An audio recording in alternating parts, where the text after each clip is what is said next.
episode from the church, and this is a series of podcasts that we're doing that is aimed at just motivating, helping our young people, identifying different young people that we have in the church and in Christianity that are influencers and impactors, those who can bring about change and help other young people to be encouraged in the faith. So today we have with us on the church, of course, none other than Sandrine Morris. Some of you probably would have known her, especially if you're from Montego Bay, because she wears different hats in Montego Bay. She's a woman of God. She spent some time in the political arena, and of course, she is an intellectual. And today, that church is focusing on what we dub as HYPE, Holy Youth Promoting Education. So today we have none other in our HYPE studio than Sandrine Morris. Sandrine, I would just like for you to say something about yourself to our audience. From Montego Bay, Jamaica. I am from the Southwest New Testament Church of God. As you said before, I'm involved in the political arena, as well as I'm a very musically inclined person. I am an instrumentalist, and I love Christ, as you said before, and yeah. Musically inclined. Of course, we will get to that soon. But what I want you to share with the audience, because one of the things that a lot of young persons, especially in our churches today, they are wondering about, how do you balance academics and church? How do you balance church and your school work? And you play music at church. I'm sure you're on various committees at church. You have various responsibilities. How do you balance both of those? Okay, so it can be a very tedious process if we're going to just be real. It's going to be a tedious process, because a lot of times when you look at it, church is all week. You know, we have Sunday service, Sunday night service, Bible study. For my church, we have Holy Ghost gym, and we have youth fellowship, and it goes on, the list goes on. So a lot of times when you leave school or when you leave work, it's just from that point to church. So a lot of times it seems like that is, it's overtaking your academics, but there are certain things you can do to help with that. Like for me, it's to have a schedule where I know that if I'm going to leave church at a certain time, I try to do the work before then.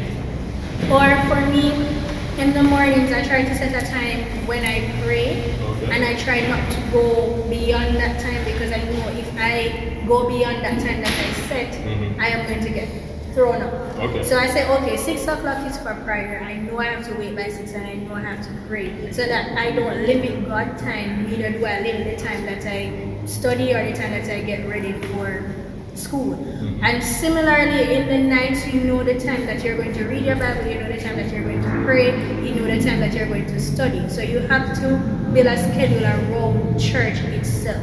So that is how I balance academics and church. I try to build a schedule and I try to follow. What I've observed, Sandrine, is that usually around exam time, you find that our students in church, even at my churches, you find that students oftentimes don't come out to church as often or even play their various roles in church at that time. So I am concerned though, is that healthy for our students? Because I'm just really wondering how healthy it really is that they don't come to church, they have exams, or the excuses is that they have exams, or they have SBAs, they have various school responsibilities, and you find that they don't come back, they don't come to church on a Sundays and so on. How would you help our audience to actually recognize that it's not an healthy thing, or do you see it as healthy? I don't think it's healthy actually. For me, I was at church during the entire time I was studying for second paper.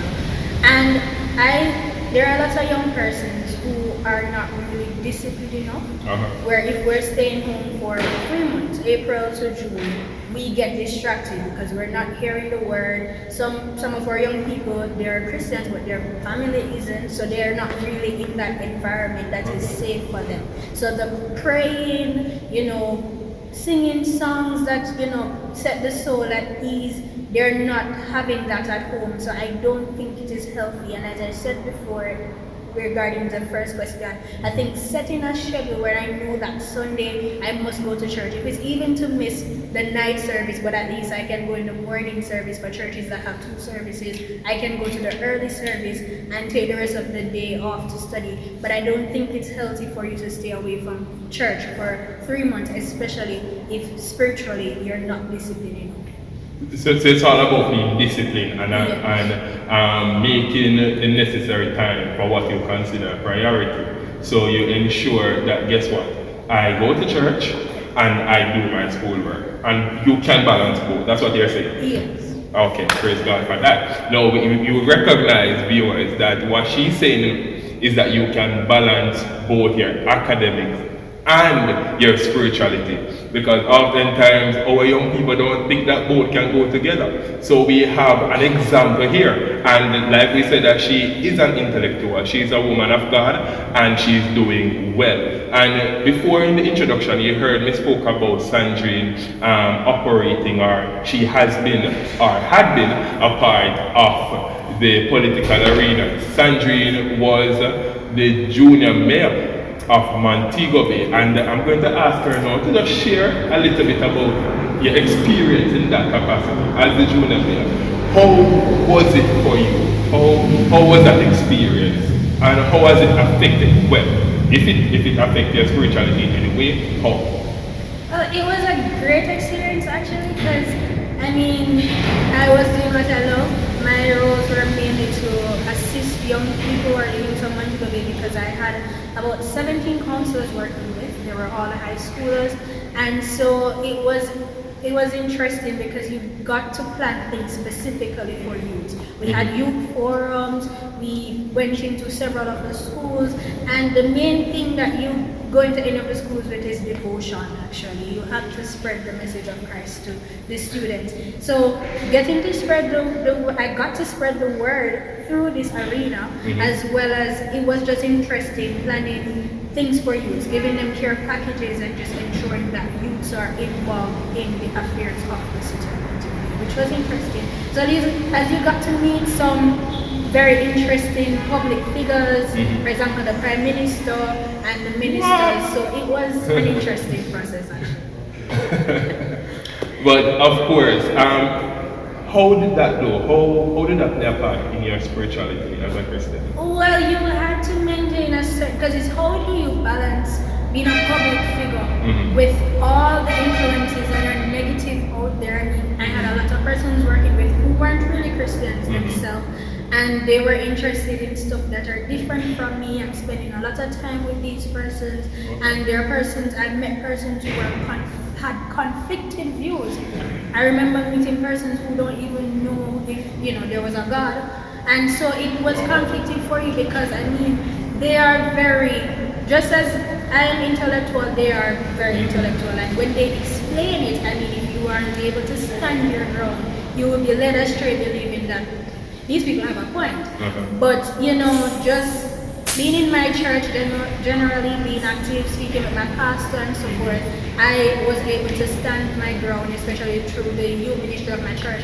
I was able to stand my ground and understand that, listen, it doesn't matter the influences that are out there, we have to still stand as Christians, as well as I got to spread the message of Christ to my fellow junior counselors and a few other persons outside, let them know that. Because a lot of persons didn't understand, why I'm so strict on the Christianity, why I'm so strict about it like that, because I know what Christ has done for me and I don't want to be led astray. So